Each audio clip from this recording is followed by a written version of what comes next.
was my bad. Didn't say that out loud. That was my bad. I don't care. What are you gonna fire me?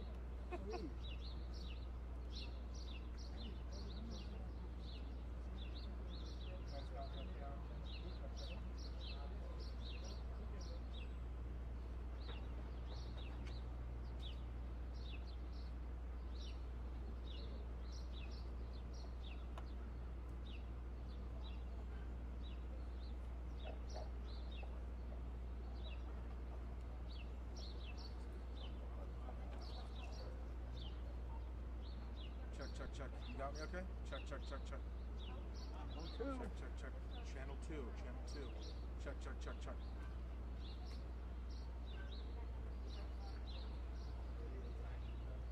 Fire chief is coming, Hannah. Fire chief is at the mic right now. Good morning, everyone. I'm Pete Perringer, spokesperson for Montgomery County Fire and Rescue. Thank you for being here. This morning we're going to have a briefing in regards to the fire and explosion that occurred yesterday. Speaking to you will be the Fire Chief Scott Goldstein, Montgomery County Fire Chief Scott Goldstein, and the County Executive Mark Eldridge. Chief?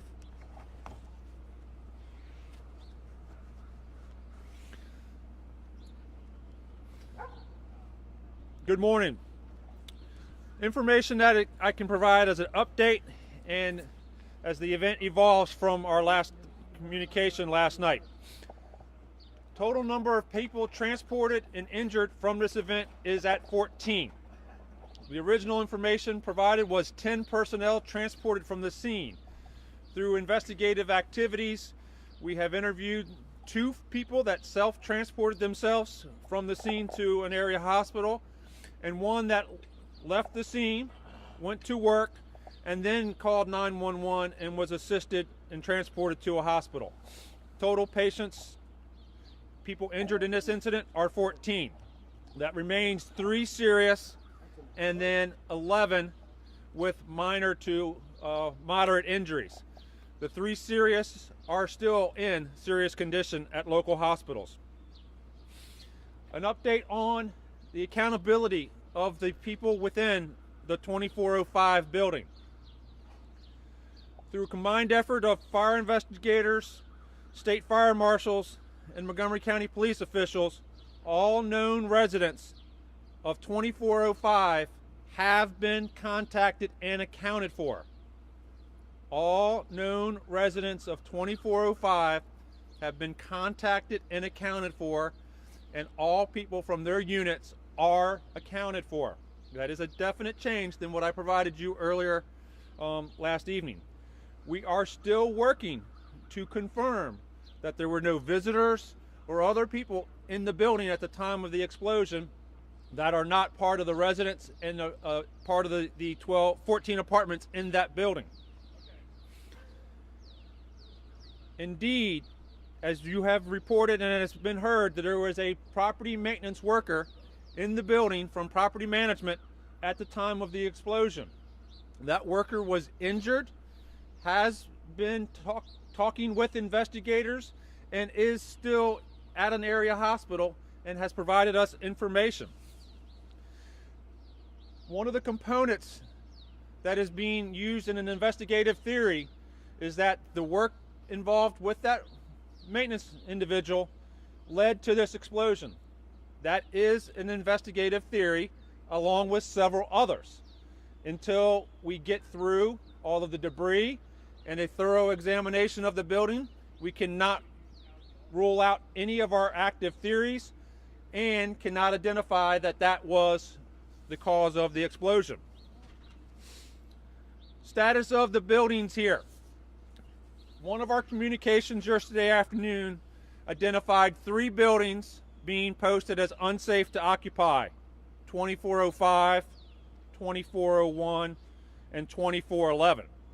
The other 3 buildings were going to be reoccupied as the evening developed. Late in the evening, about 7 o'clock, a conflict with the PEPCO, or the electricity supply to this property, was identified.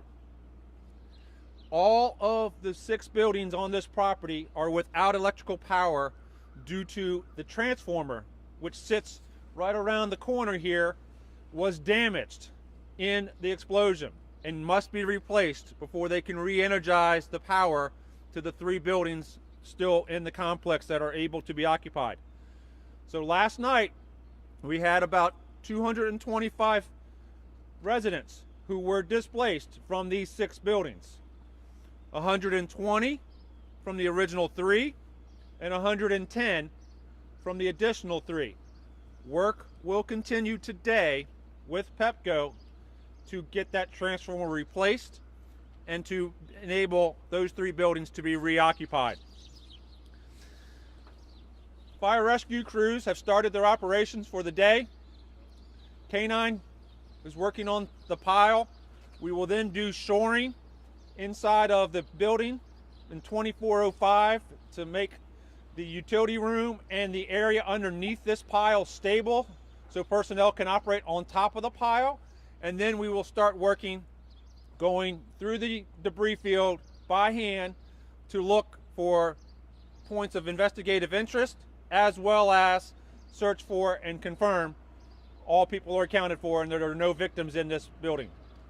It is still possible that this is a 3 or so day event continuing from this point forward based upon the complexity involved and the issues of working safely.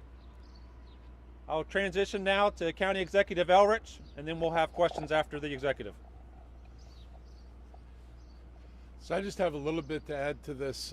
We know that the fund that was set up to help people here has now exceeded over $220,000.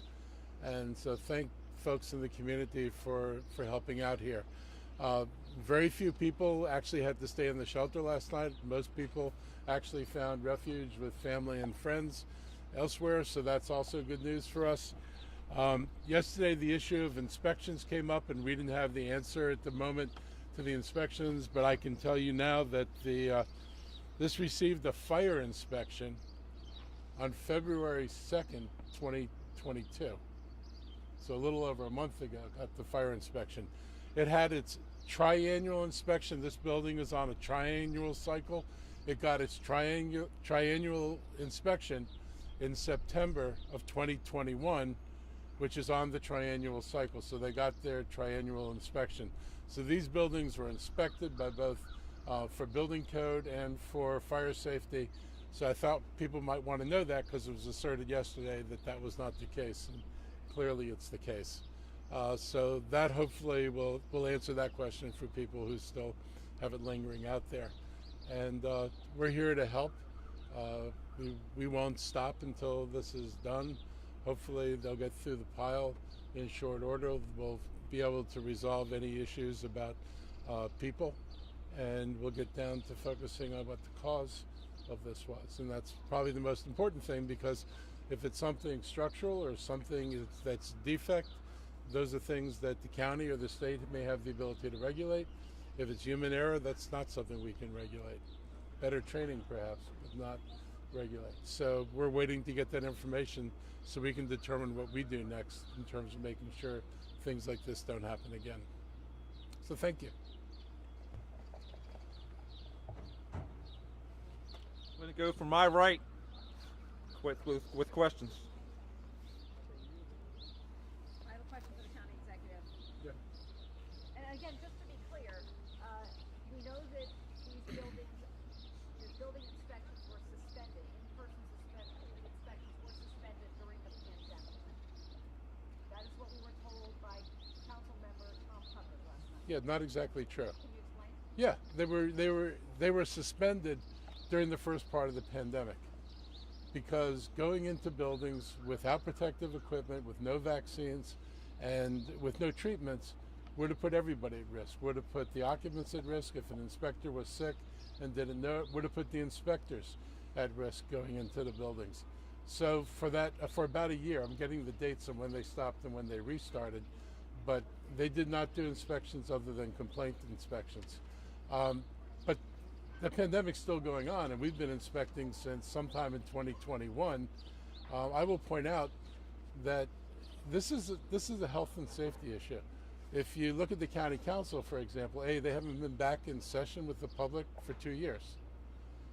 Their new rules are they won't meet the public unless the public is vaccinated.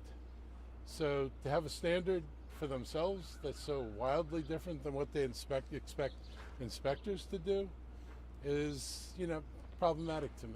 So I just want to Yeah. reiterate, be clear, what you told us today is that every inspection for this building was up to date.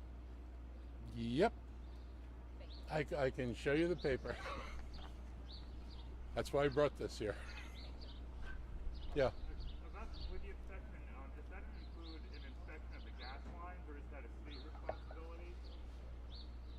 Well, the county doesn't have responsibility for the regulators. I think is that Washington Gas? I forget who got that.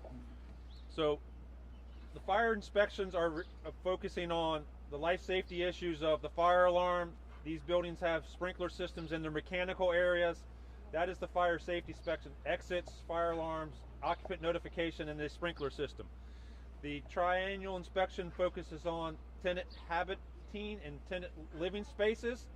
The utility components are one that may be managed by the utility providers, but we'll get that information and work back on next time we talk. Chief, can you be any more specific about the work the maintenance worker was doing inside? The maintenance worker was focusing on a plumbing problem, John.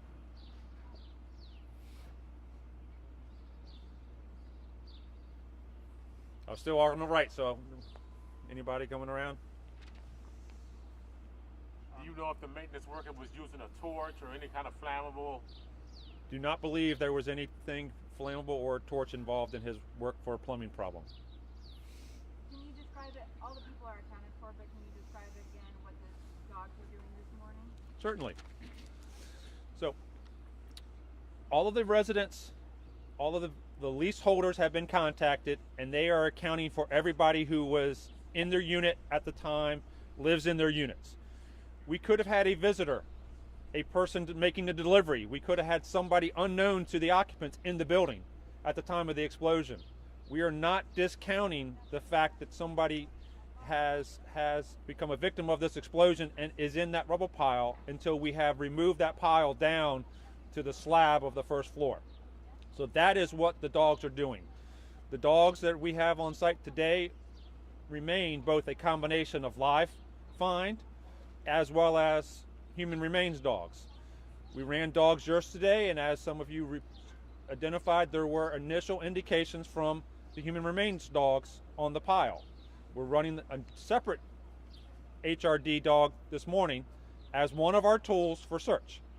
That will then transition into working on the debris removal by hand until we get down to that concrete slab floor, so we can ensure that everybody is accounted for and nobody who is not reported as missing is located if they are indeed in the debris of this building. Can we talk about how these investigations unfold? I'm going back, trying to remember from Flower Branch, and I think you can help us. NTSB, Washington Gas does its own investigation, and I believe you guys provide oversight of the investigation or ultimately do findings. Could you characterize for us who's responsible at the end of the day for determining what happened here? And is Washington Gas basically investigating itself? How would you characterize that? So let me start with your last question. No, Washington Gas is not investigating themselves. At the end of the day, once we have an ignition point or once we have a cause for the explosion, the determining factor will be known and the right agency will be the lead investigator. At the moment, this is a combined activity between the county police, the county fire investigations, and support of our federal partners at the moment. Until we know what caused the explosion, the lead agency is not determined. So from Flower Branch, NTSB was involved because it was, as investigation led, determined to be related to the transmission of the gas utility prior to the control by the gas utility of Washington Gas. That is not a point in our concern at this moment, but that may transition that way. So we're still working in the building, combined police and fire rescue, combined police and fire rescue. And then once the source and the cause of the explosion is determined, the lead agency will be then identified and work from that point. Just so I'm clear, because a lot of agencies are involved. To find that first point, where it occurred, is that you and arson investigators? It is combined with our fire investigators as well as the county police. As with any what we believe today, homicide relating to a fire, it is a joint investigation by police and fire until the time of cause of death is identified. So that remains our process here, and we have federal partners from ATF and the state fire marshals on site assisting us, but assisting.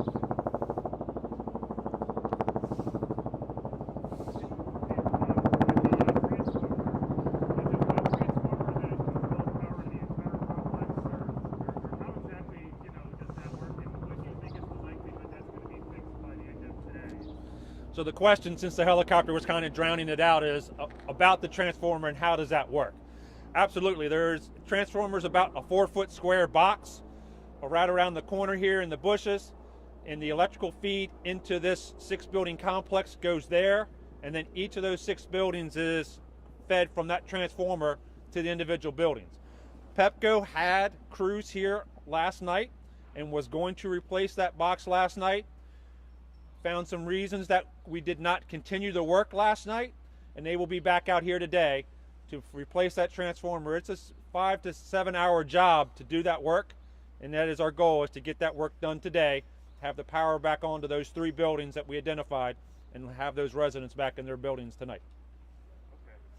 And question for the county executive. I know you said only there were some residents who stayed in the shelter last night. Do you have sort of a ballpark estimate? Was it 1? I had it as 2 to 3. 3, I got fingers in the back. 3.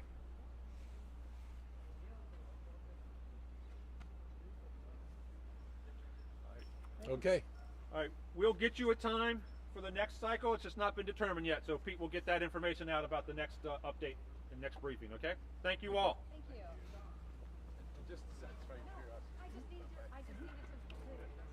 make sure. Yeah, unlike Tom. I'm not saying that you were. That's what I wanted to ask you, but I understand very clearly.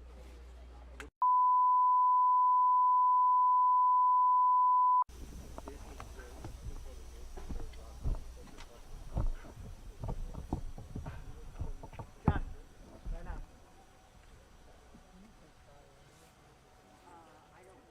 Every 3 years. So that means that this building didn't fall, it didn't fall into one of the ones that needed a more step. There was a 1 year, a 2 year, and a 3 year. And there's also like more frequently. Okay. So this is put on